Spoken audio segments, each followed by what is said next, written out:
আসসালামু আলাইকুম, welcome to Moni's cookbook. আশা করছি সবাই ভালো আছেন।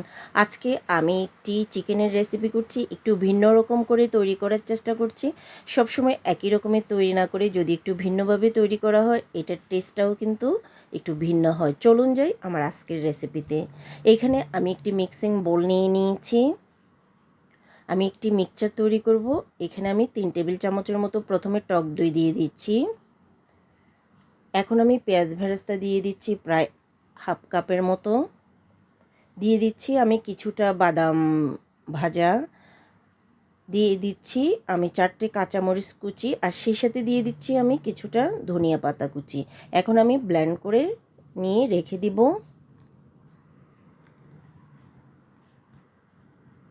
এখানে আমি প্রায় মিডিয়াম সাইজের দুটো চিকেন নিয়ে নিয়েছি আর ভালোভাবে ওয়াশ করে কেটে রেখেছি।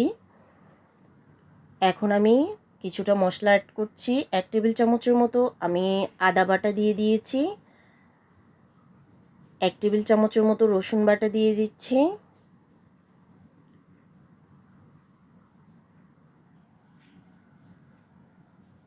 1 চা চামচের মতো দিয়ে দিয়েছি আমি হলুদ পাউডার, 1 চা চামচের মতো মরিচ পাউডার, আর 1 চা চামচের মতো ধনিয়া পাউডার।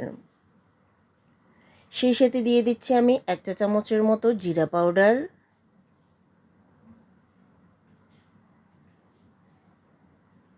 স্বাদ মতো লবণ অ্যাড করে আমি ভালোভাবে মিক্স করে নিব। হাতের সাহায্যে ভালোভাবে মিক্স করে নিচ্ছি।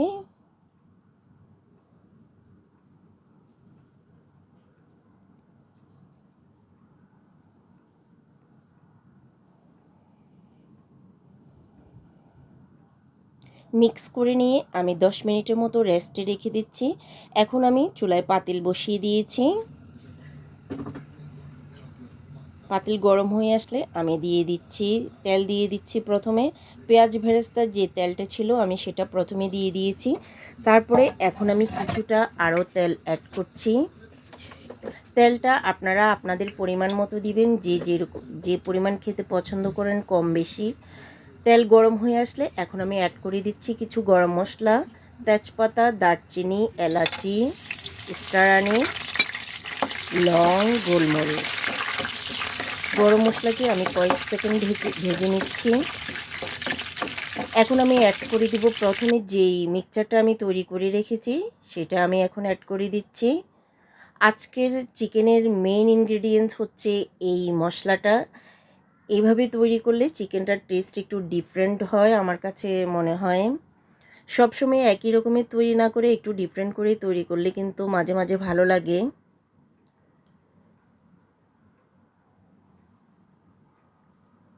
আমি কষিয়ে নিব ভালোভাবে কয়েক মিনিটের মতো।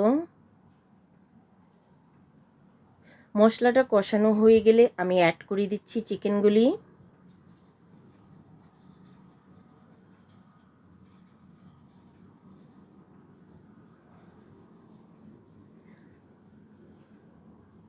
এখন আমি মশলার সঙ্গে ভালোভাবে মিক্স করে দিচ্ছি।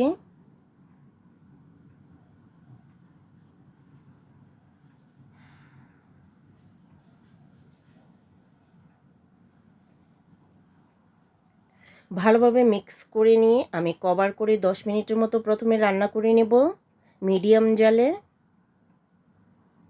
10 মিনিট পর দেখতে পাচ্ছেন অনেকখানি পানি উঠে এসেছে চিকেনের গায়ে। আমি ভালোভাবে নাড়াচাড়া করে দিচ্ছি যাতে পাতিলের তলানিতে লেগে না যায়। আবারও আমি নাড়াচাড়া করে দিয়ে কভার করে দিচ্ছি আবারও 7-8 মিনিটের জন্য। দেখতে পাচ্ছেন এখনও অনেকখানি পানি আছে। আজকের এই চিকেনে আমি কোনো এক্সট্রা পানি ব্যবহার করব না, এই পানি দিয়েই কিন্তু আমি চিকেনটাকে কষিয়ে নিব। এখন আমি দিয়ে দিচ্ছি ভাজা গরম মশলার গুঁড়া, হাফ চা চামচের মতো আমি দিয়ে দিয়েছি।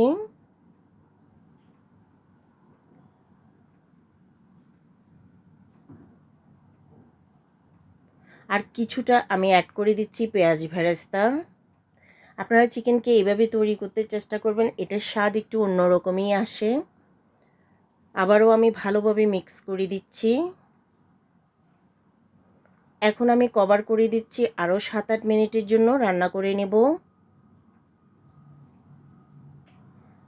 আমি আজকের চিকেনটাকে একদমই অল্প আঁচে রান্না করার চেষ্টা করছি। যেহেতু আমি এক্সট্রা কোনো পানি ব্যবহার করছি না, সেজন্য আমি অল্প আঁচে রান্না করে নিচ্ছি। ভালোভাবে আমি উল্টে পাল্টে দিচ্ছি। এখন আমি কিছুটা লিকুইড ক্রিম দিয়ে দিচ্ছি 2 টেবিল চামচের মতো। আজকের এই চিকেন রান্নাটা আপনারা পোলাও, রুটি, পরোটা, নান সব কিছুর সাথে অনেক বেশি ভালো লাগে।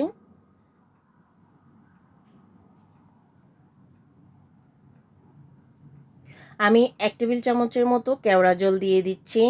এটা অপশনাল, আপনারা চাইলে দিতে পারেন, না চাইলে না দিতে পারেন। আমার কাছে এটার স্মেলটা ভালো লাগে, সেজন্য আমি অ্যাড করেছি। আবারও কভার করে দিয়ে আমি আরও কিছুক্ষণ রান্না করব।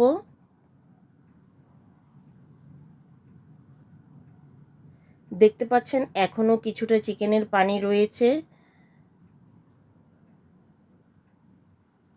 আরও কতক্ষণ আমি এভাবে পানিটাকে শুকিয়ে নিচ্ছি। দেখতে পাচ্ছেন এখন একদমই গায়ে মাখা হয়ে এসেছে। আর এরকম পর্যায়ে আমি রাখবো, এর চাইতে বেশি আমি ঝোল রাখবো না আজকে। আপনারা চাইলে রাখতে পারেন, ঝোল দিতে পারেন, বাট আমি এরকম গা মাখা করে রাখতে চাচ্ছি। তৈরি হয়ে গেছে আমার মজাদার চিকেন। তো আজ এই পর্যন্ত, দেখা হবে অন্য কোনো নেক্সট ভিডিওতে। সে পর্যন্ত সবাই ভালো থাকবেন, সুস্থ থাকবেন। আল্লাহ হাফেজ, আসসালামু আলাইকুম।